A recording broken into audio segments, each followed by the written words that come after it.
Hey, tuning in with another episode of The Leap. Gonna get started in just a few minutes here, so give us a second to get set up as folks trickle in. Thanks for joining us. All right, just gonna wait a few minutes for folks to trickle in. We'll get set up, and we'll get Hannah on stage. Oh, here we go. All right. Thanks for joining, folks. Just give us a few minutes. There we go. Oh my Hi. God. Look at us. We did it. Sometimes Instagram just, doesn't want to cooperate. Yeah, the nature of technology. Thank you so much for joining us. Folks are just trickling in now and would love to just do a little bit of an intro and we can get it going if that works for you. Of course. Thanks for joining us. We are on time today, like 6 o'clock on the dot. Very unlike me, which is good for me today. But very excited about our guest today on The Leap. Hannah Van Woert, am I saying that right? Mm-hmm. I definitely typed it into a pronunciation thing 10 minutes ago and was like, I think this is how you say it. Yeah, you can thank my husband for that very complicated name. Nailed it. It's okay. So Hannah's a creative director.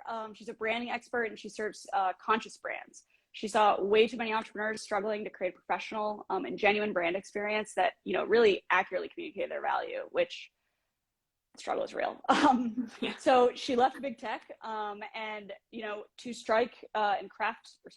craft striking brands and websites for women owned and small businesses, which is super exciting. Hannah's been featured in the 2021 edition of Brilliant Brand Designers and in the LA Design Festival for show-stopping web design, which is very hard to do these days because the internet is a nightmare. Hannah's now based in Nashville, as am I. Hey. Oh, nice. I know, I was like, maybe we should have done this in person. Yeah. But when she's not swooning over gorgeous typography, she's snuggling her 1-year-old, which I'm secretly hoping makes a quick appearance, but no pressure. And decorating her new home. Hannah, thank you so much for joining us today. Super excited to chat. And thanks again for taking the time. Yeah, thank you for inviting me to be here. I'm really excited to chat with you today. Of course. So love to kick it off. Just tell me a little bit more about your journey to freelance and starting your own business and how that's evolved over time. Yeah, it's been quite a wild one. So I've been doing what I do for over a decade. For the 6 years before this, I was in big tech, doing the grind thing, as I'm sure a lot of other people are familiar with.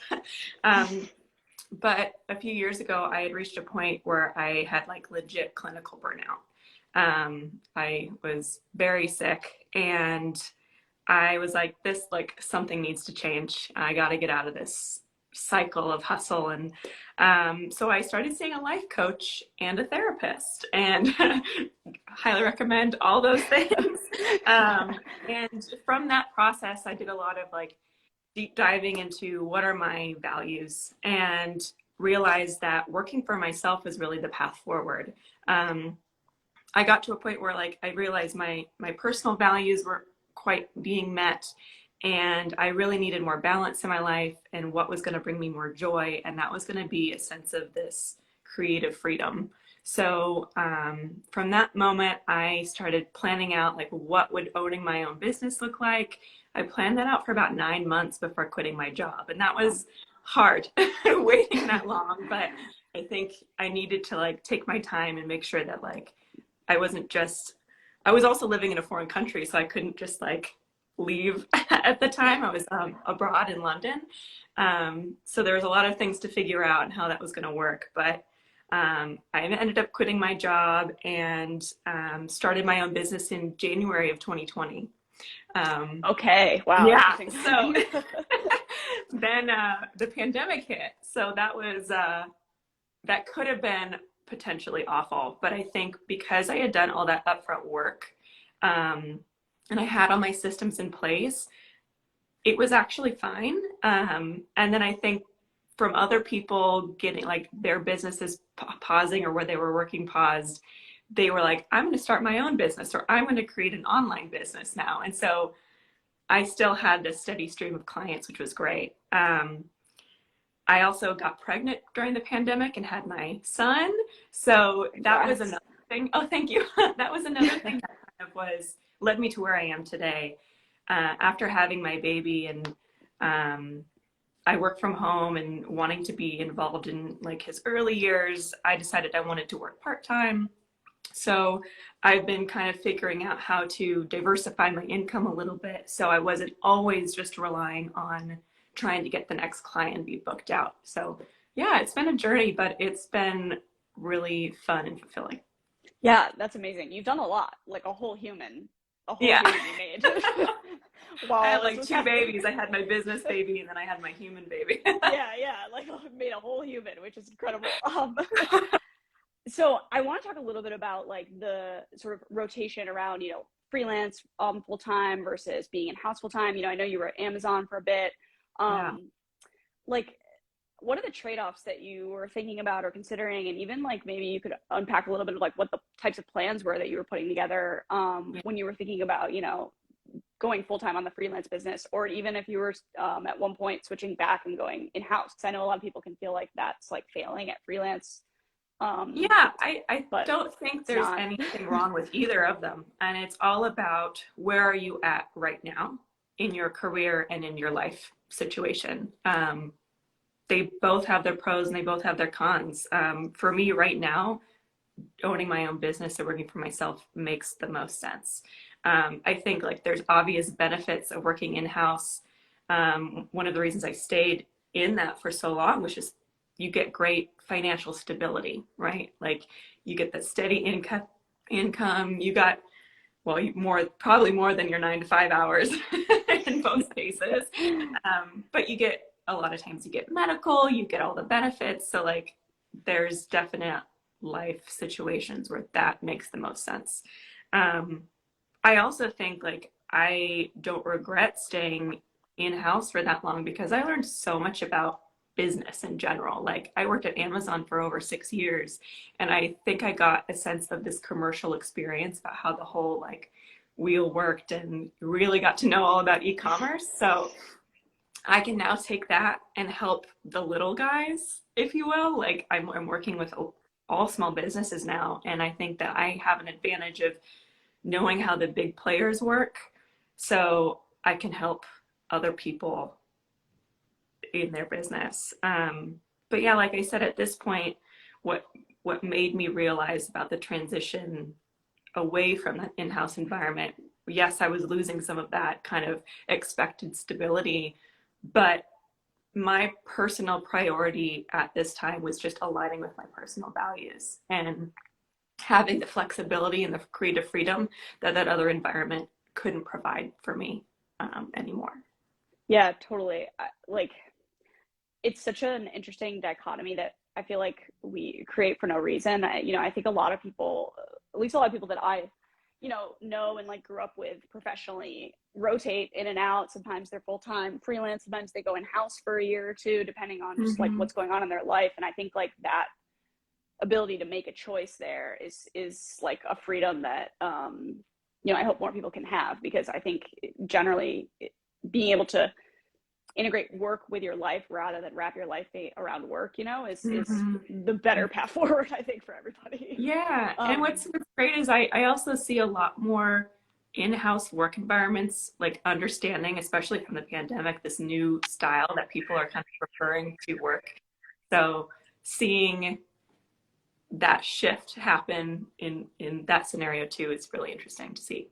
yeah, it's funny, we've been remote for like 4 or 5 years, and I feel like everybody was always like, "Oh, you're running a business? Like, are you sure?" And I was like, "Yeah, it's real. Like, we're just remote. We don't have like a physical office."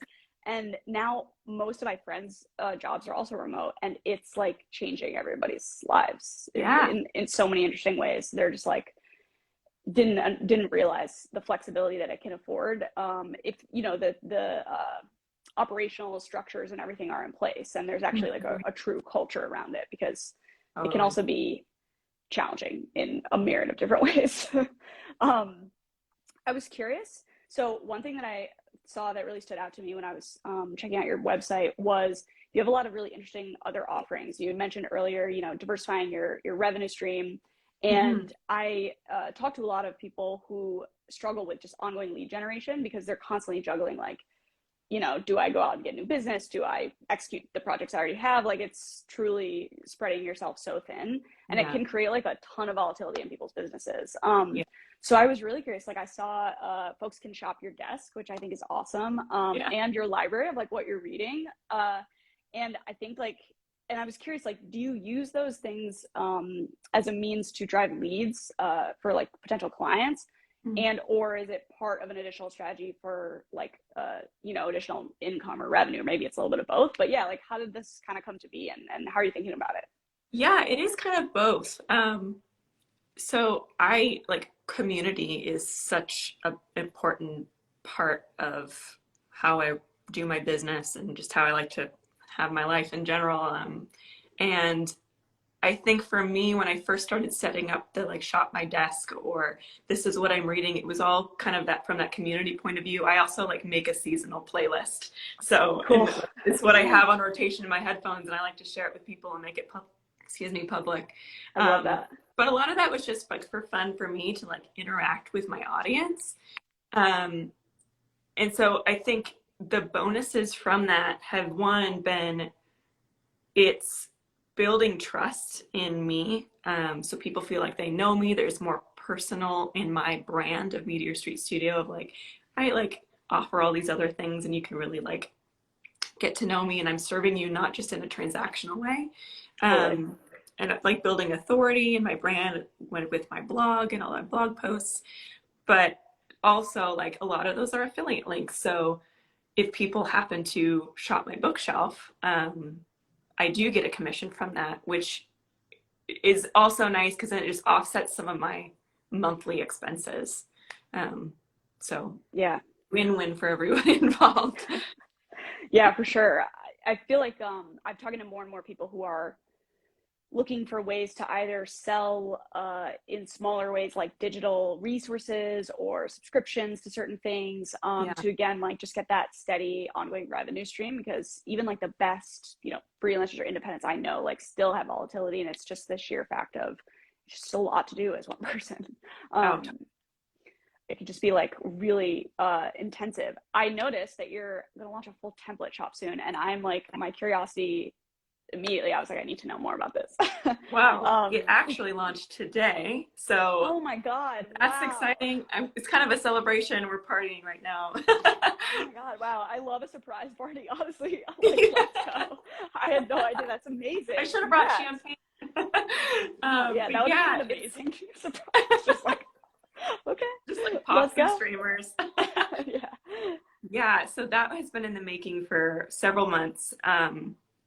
And I'm really, really excited about it. So these are website templates, more geared towards the service provider. And the reason that I wanted to do this in the first place was that I have a large part of my audience who just either isn't quite ready for, they're like just in the like thinking stages of doing a startup or being a solopreneur. So they're not quite ready for fully custom design, or they just like can't financially commit to that because it costs quite a bit of money. Yeah. But I wanted them to be able to have something that aligned with their brand as they're getting started, or like, I mean, this doesn't even have to be someone who's just getting started. So these are what these website templates are about, and they're built for Showit, because I know the Showit platform is personally my favorite one. I've tried a lot of them, and I love the amount of creative freedom that is on that platform. And what is different about my website templates, a lot of the other website templates you might find out there are very aesthetic based or industry based. And mine, because my whole design process is very rooted in psychology, they're based on Carl Jung's 12 classic personality types.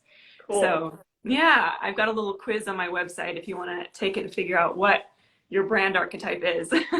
But I'm launching with the caregiver today. And I'm trying to have 6 out of the 12 launched by the end of the year.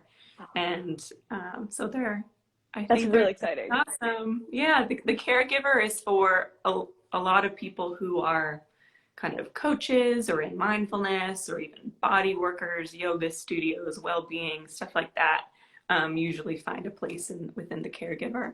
So That's yeah. amazing. Wow. Congratulations. I mean, like Oh, thank you. 90% of the battle is just like squeezing the thing out of your head and Yeah, onto paper, you totally. know, like It's all like a mindset thing at the beginning. You're just like, is this the right idea? Should I like pursue this thing? I don't know, but yeah. I feel like yeah, and that's what I'm like hearing from a lot of other people in terms of just testing different things and trying different stuff. And it feels like the stuff that was on your website when I looked at it, I think yesterday or the day before, seemed like that was sort of proof of concept, that Mhm. you know you could like create sort of a library of things and people would engage with it in certain ways and you could potentially monetize that. So like I feel like sometimes we don't have necessarily like the quantitative data to point exactly in the right direction where we're like, yes, this is like nothing is ever totally obvious, you know. Right. I wish there was always like a spike in that chart or a clear obvious answer or whatever it is, but most of the time we're just working off of whatever data we have at the time and then kind of like Yeah.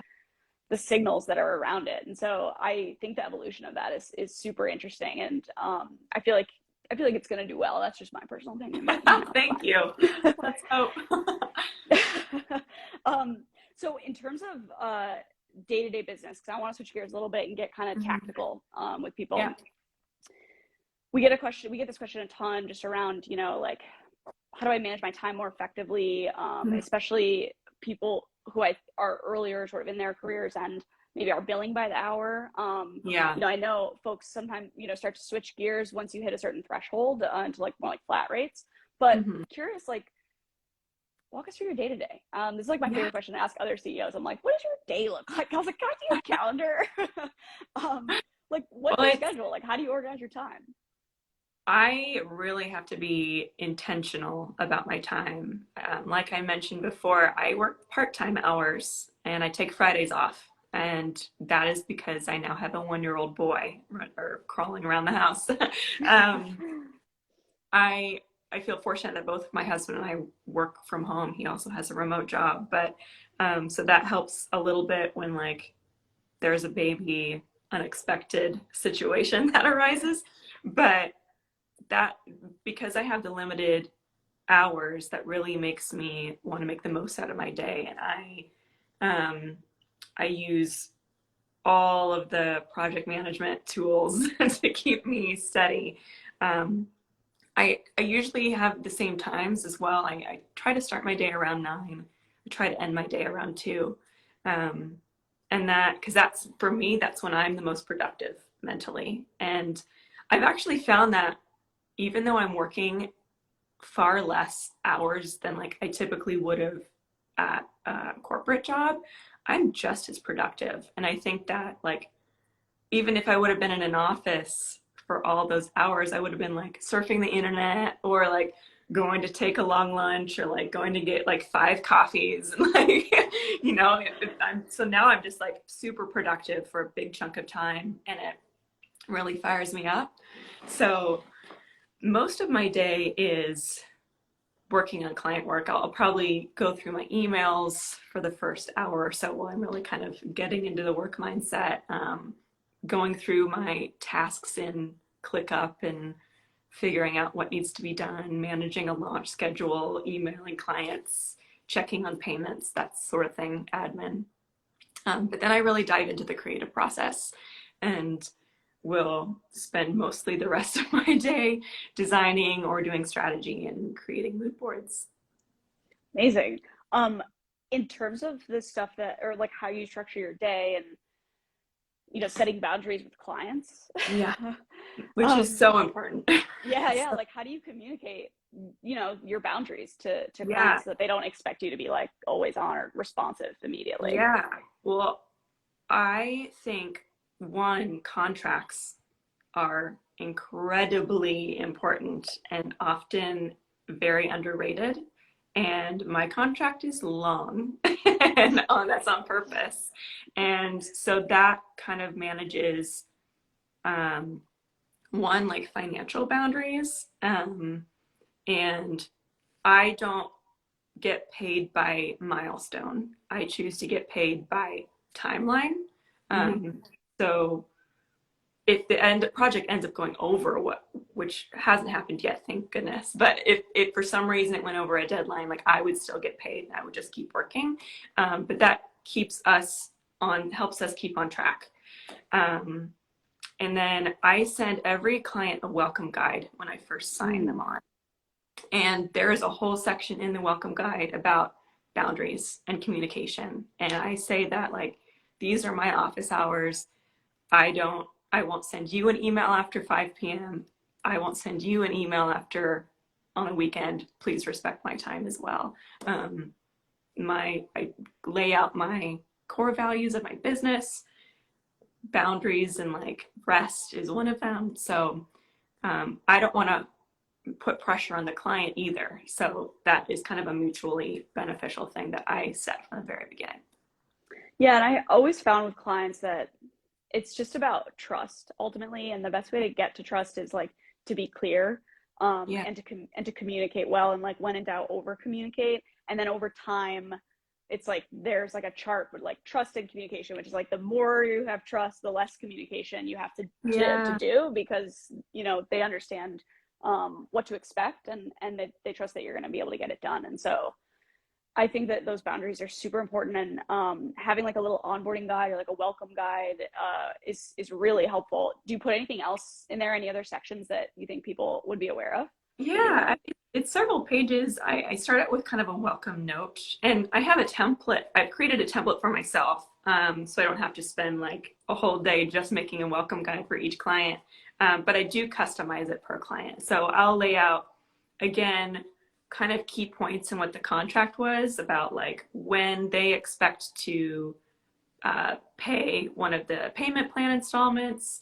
I do a really rough draft of what our kind of timeline is going to be, where we're going to hit certain milestones, and that keeps us both on track.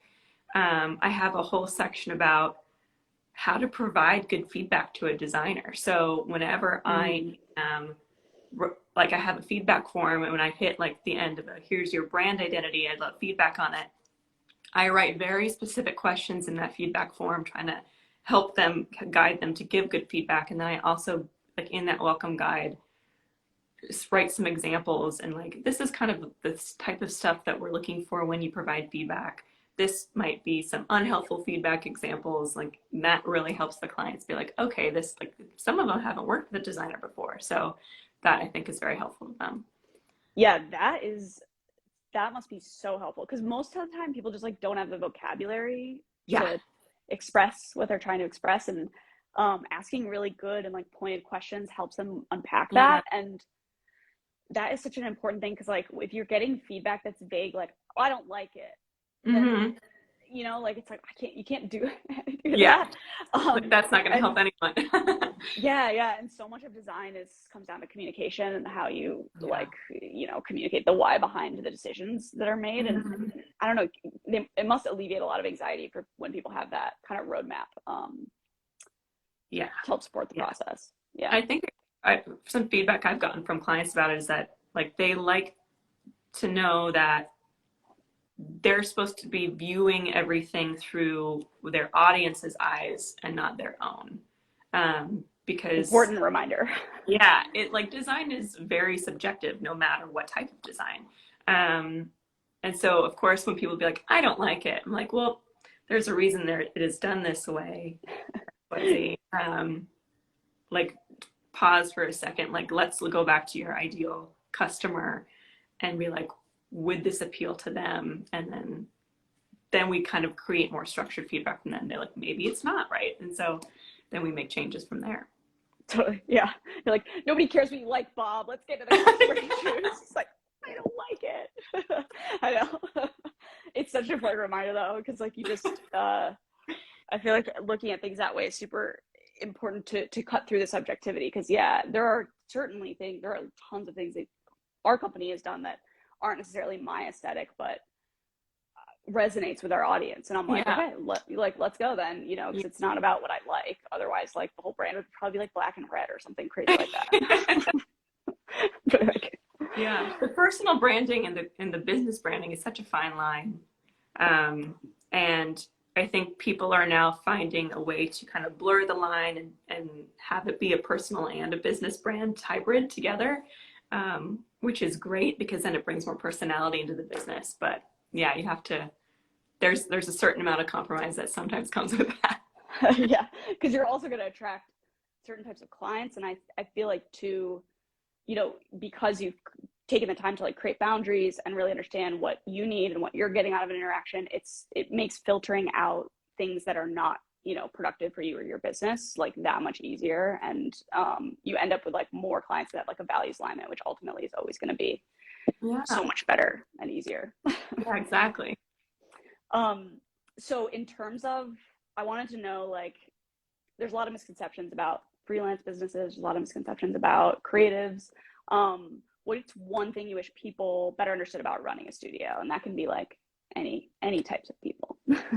Yeah, well, I think for people who are considering hiring a studio or a freelancer in general, I think you need to, something I wish they understood more is about specifically around payments. Like people who run a design studio or people who are freelance, they don't have that steady, typical, like I'm going to get paid on the first of every month. And like even when I was in house and we've hired contractors, it would just break my heart when I'd get an email from someone being like, hey, I did this job for you like 12 months ago and I haven't been paid yet. And I'm just like, what? So I think just understanding that like these people, this is their job, it's their passion, but it's also the way they're making their living. And you need to be respectful of that. And if you have a contract that you've signed and like a payment plan that you've agreed to, like, please be respectful of that. Amen. Yeah, to other people that are like unfamiliar with kind of this sort of working style, I would say that there's often a misconception about like, oh, that sounds risky. Owning your own studio or going freelance sounds really risky. And like I have heard this several times, like, aren't you gonna like be afraid of not having that like safety net of like a corporate job or an in-house job? And I think that yes, there is risk, but for some people that risk is worth it. And for me, owning my own studio is incredibly fulfilling. And I find that working with all sorts of different clients and learning from them is really, really rewarding. And that just is number one for me. Yeah, it pays for itself in that way. Like it's worth, it's a calculated risk, but it's worth taking because of that fulfillment. Yeah, and just on the payment thing, I feel so strongly about this, and I've been in the position where I've had clients that owed me money for months, and I'm like getting close to like being like, I need to pay my rent. Like, what's going on here? Yeah. And you might technically be a vendor in their system, and so the procurement period's 90 days, and all this red tape and all this bureaucracy, and it makes it really inaccessible. And at the end of the day, the one thing that like I wish more people would also take away from it is that people can't do their best work when they're stressed about paying their rent. Oh my gosh, yeah.